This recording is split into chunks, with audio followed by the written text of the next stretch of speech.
Well, hello. How are you doing? My name is Willie Lawson. I am the host of the Morning Report. The Morning Report is a production of fightbackmedia.com, fightbackmedia.com, fightbackmedia.com, and fightbackmediatv.com. Um, I'm starting a series that's not the Morning Report. I will still do the Morning Report, but I want to start this series because this is an interesting topic for me. Because as a former candidate, twice failed candidate, I am find this subject always interesting as we get to, as we get into election season. We start to see people trying to endorse minority candidates, especially minority conservatives. And I always get questions why this doesn't work. Why don't minority conservative candidates do well in predominantly Democrat districts? So what we aim to explore is the challenges faced by Black conservatives running in predominantly Democrat districts and sort of shed some light on some unique obstacles that they encounter. And it does align with what we all already do, promoting diverse perspective and understanding political dynamics. So we're not, I mean, we haven't, gone off the reservation. This is for people who are politically engaged and interested in understanding perspectives of Black conservative candidates and the impact of partisanship on their campaigns. So if that's you, keep watching. Um,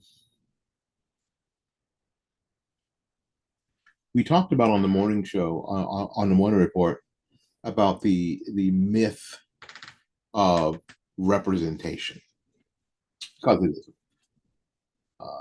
Because well, how do you know that, Willie? Because the first person that did it didn't have somebody that looked like them to go by. They didn't. So thus it wasn't necessary to start. The first Asian blah blah blah, the first Black blah blah blah, the first woman blah blah blah didn't have an example because they were first. So maybe no example was necessary for someone to truly excel. There wasn't any need for an example. It was something that came from within them, right? An understanding of what their goals were and what they wanted to do. And maybe that same thing lives in all of us. Well, representation isn't really that important, um, because the idea of this is misused. Because I hear all the time, it was so nice to come into the bank and find somebody who looked like me. Well, that doesn't mean anything. True stories. I love this because when you get we get a little gray. If life is good, you have stories. Um, in 2008, after the election of Barack Obama as president of the United States, I'm in a Publix, I think, Publix grocery store, and I don't know, I'm behind this white woman. No other way to no other way to talk about it. And this Publix is in a place where a lot of, I don't know, liberal white people have gone into this area and rehabbed a lot of houses. It's a lot of gentrification has gone on. So that's why liberal white people feel like they can just say anything to a Black person at all, just assume everything. Um, and she looked back at me because I'm standing with my groceries. And she said, "Well, you must be happy today. This is the Wednesday after the election. Well, you must be happy today." And I'm standing there like, "I'm happy every day." And I said, "And why?" She said, "Oh, with the election and everything." And I looked at her and I said, "I voted for McCain." Holding my groceries. You could have scraped that woman up off the floor with a spatula. Although Barack Obama and I look alike, I guess. similar skin tones. Except he's a smoker, so his lips are much darker than mine. But and being male, other than that, we don't have a lot in common. He's he's way more schooled than I am, right? A lot more formal education, I guess, than me. Uh, and our political views are, for the most part, 180 degrees diametrically opposed, right? But other than him looking like me, that's it. And you know what? That's not enough for me. And it shouldn't be enough for anybody, really. It's just ridiculous, outrageous. Um, Second story. I'm doing some work for Liberty News. And this is on the second election of Barack Obama, 2012. And I'm in Virginia. At the time, Liberty News, Grassfire Nation, flies me up to Norfolk to do some coverage of the election of that day. Now we're there a couple 3 days before. We're there on, I don't know. Let's see. Yeah, I guess we get there on a Friday or something. I don't remember. And I'm at the hotel, and we're in Virginia Beach, and I'm waiting for my workmate to come pick me up, to, so we could drive over to the office. And the young man at the counter of the hotel, asked me if I had voted, and I said, "Yeah, I early voted because I'm in Florida, and I'm here doing some work." I didn't tell him what work I was doing, and he said, "It's a good thing, good thing. Make sure you vote because we got to make sure that everything is you know pointing to his skin, pointing to his hand, directing me towards his skin color." And I thought to myself, I could ruin this dude's day and just tell him, no, I'm here doing some work for Liberty News because we think that the country's gone the entire wrong way, and we need to find some way to stop this. I mean, stop what Barack Obama's been doing to the country. Little did I know there was no way that we're going to stop him with weak sauce like Mitt Romney, but it's all we had at the time. Um, and I just went, oh, no, yeah. I didn't say anything because, first of all, I was going to still be staying in the hotel for another couple days, right? So I needed a really good stay, really good sleep. I didn't need any crap. I didn't need them to cause Liberty News or Grassfire Nation, who was paying for my stay there, any problem. So I said, oh yeah, I always early vote. And then my ride came and I was out. This person was more concerned with what someone looked like, really, than anything else.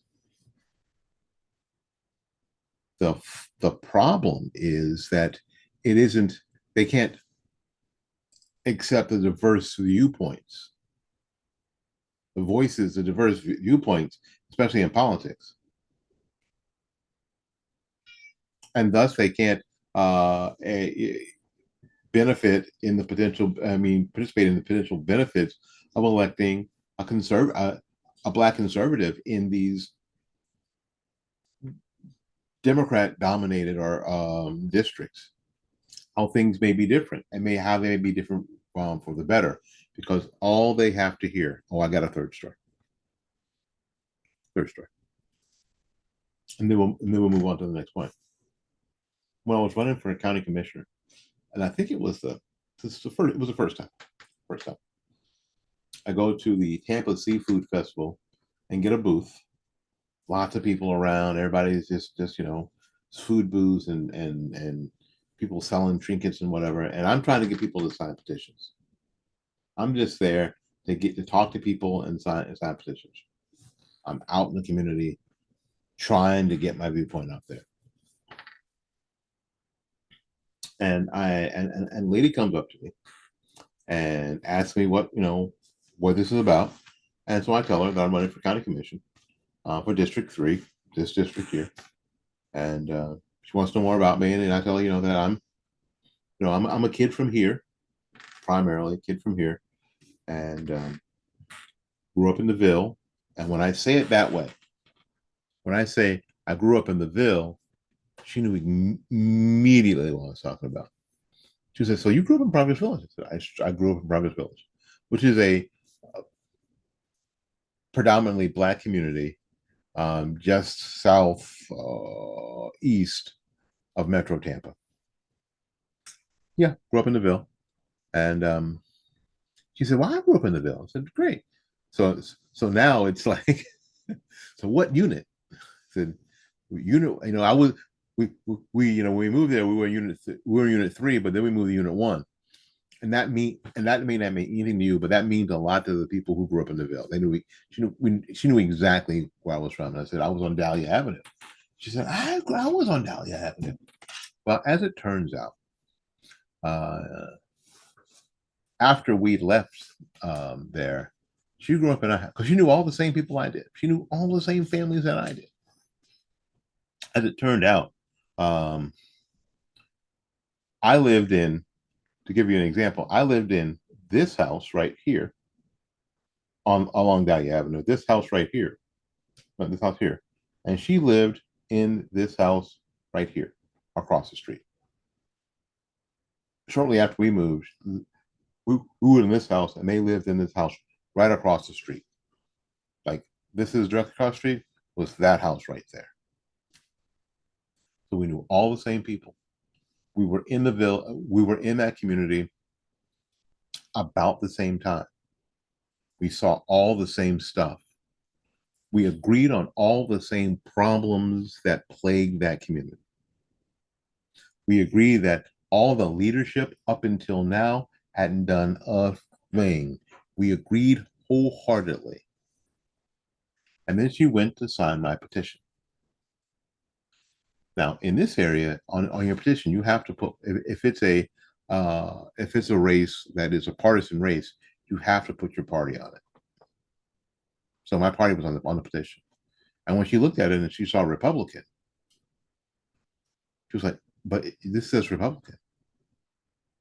Crosswired immediately. I said, "Yeah, yeah, it does." I tried to address it sort of matter of factly,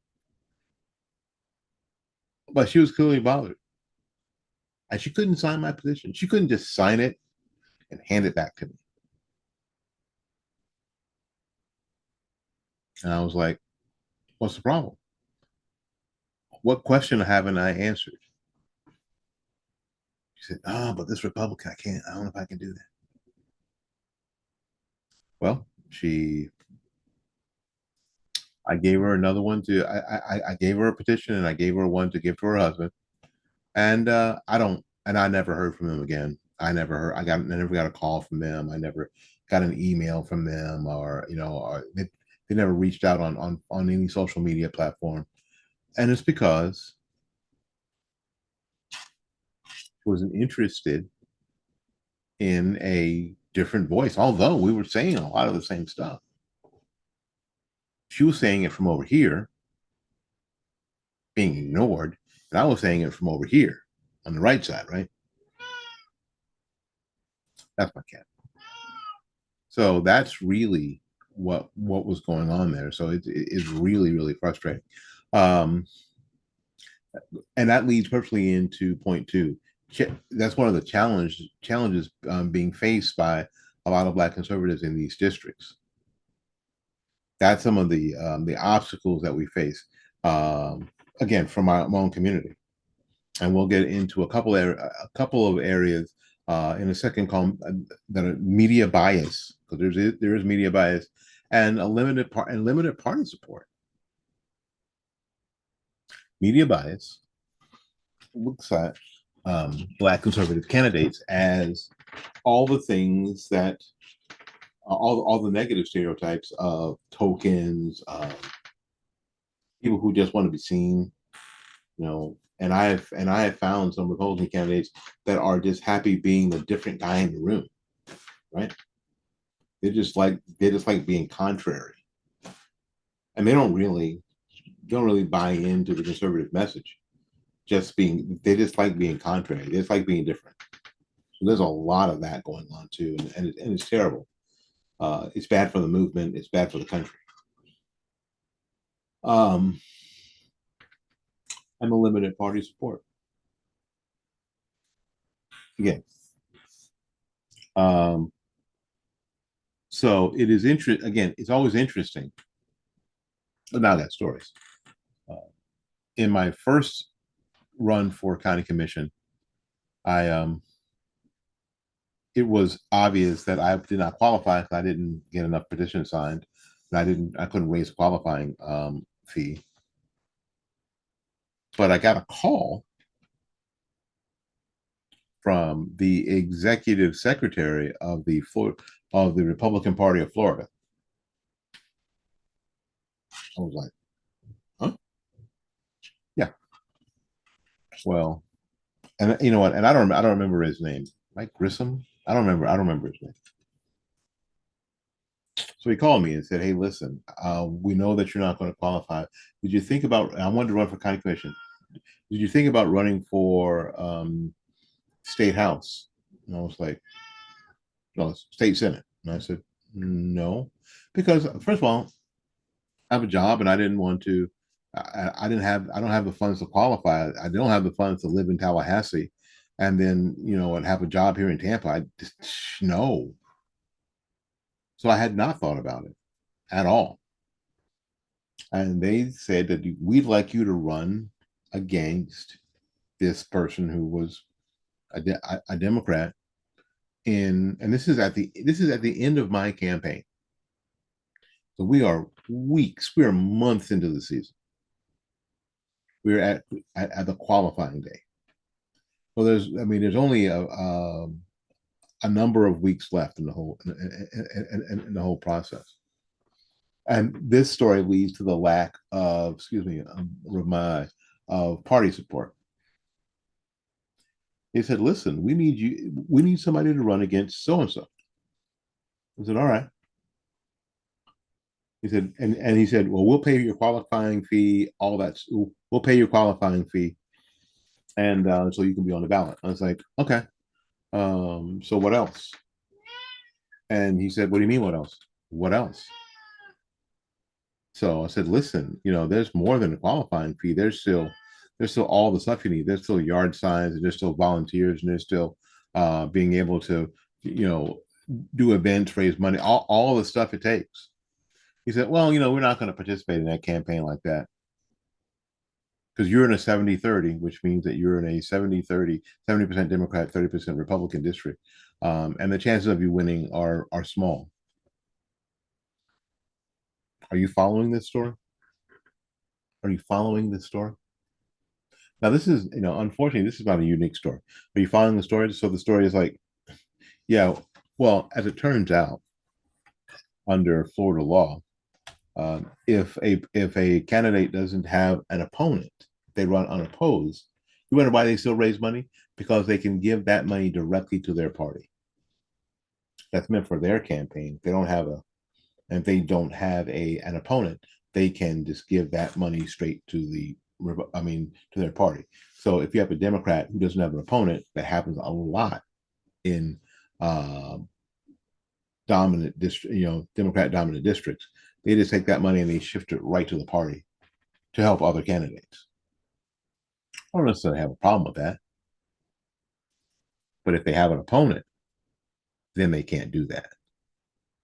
So what they wanted me to do was to put my name on a ballot and get embarrassed in public and get crushed.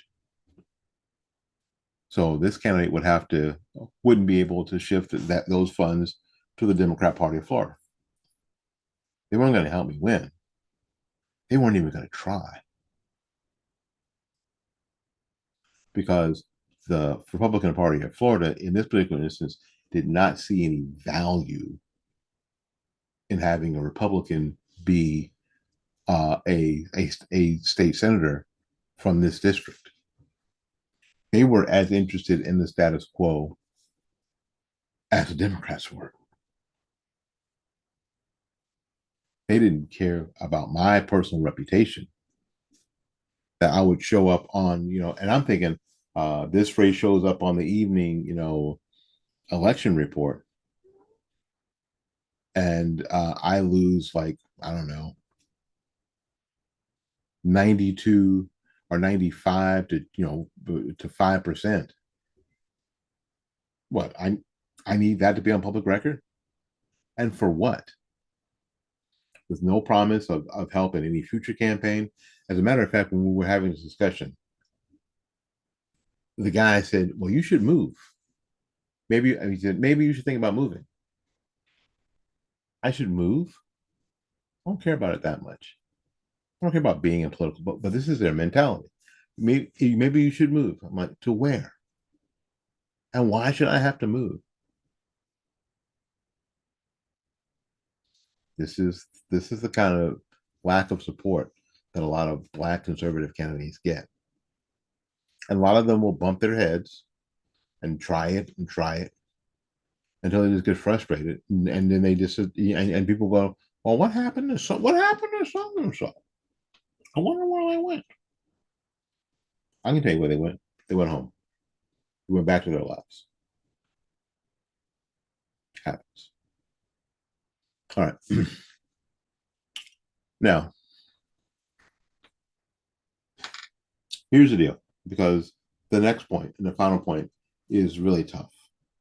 Some strategies for success, because we got to be successful here. All right, here's the deal. The approach, like when you sell anything, you have to consider your audience, and this is where this is where the Republican Party fails. They have to understand that the same approach that you would use in one place doesn't work in another. How you identify works in one place and not in another. Let me give you some hard truths. When you run on lower taxes, which I believe in, actually, I believe that we should get rid of the IRS. And if you run on just that, let's use that as an example, in a predominantly Black or predominantly Democrat district, if you know the demographics, unfortunately, terribly, there's a whole bunch of people who aren't paying taxes. So that doesn't mean anything to them. It doesn't mean a thing to them. Affordable housing and jobs mean something. But you know who owns those two categories? Liberal Democrats. Because Republicans won't talk about them. So in order to be successful, we need to design approaches that deal with the direct concerns of those predominantly Black communities from a conservative perspective. Okay, you just can't show up a week before the election and say Martin Luther King was a Republican, so you should vote for this guy. No. Involvement, second point, involvement in community events and involvement in those communities before any election, before any candidates have been announced. Very, very important. There's always something going on. There's always a board to be a part of. There's always an organization to be a part of, and that way you could have some conservative or at least Republican help and viewpoint interjected while the soup is cooking. That prepares the ground. I know I'm mixing metaphors like a crazy person. That prepares the ground for the candidate that you might plant in later.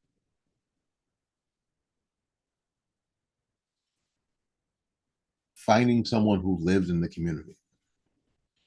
Airdropping somebody in the third one, airdropping somebody in that nobody knows and doesn't trust is not a good strategy. Just because they check the boxes for the party, not a good strategy. Not. Because we see that all the time and it doesn't work. Will these things get done? I don't know. Probably not. Will the status quo continue? Yeah, probably. But if you were wondering, this is what if you were wondering, if you were wondering what happens to black conservative candidates, especially at the local level, I just told you. All right, we'll be back with our second episode entitled "The Role of Identity Politics in Political Campaigns," because a lot of times people don't want to, especially Republicans, don't want to talk about identity politics like it's a negative thing. It's a human thing. Anyway, thanks for watching. My name is Will Lawson of fightbackmedia.com, fightbackmedia.com, and fightbackmediatv.com. We'll see you again. Go out there and learn something, love somebody, and for goodness sakes, y'all take care of yourself. We'll see you when we see you. Bye bye now.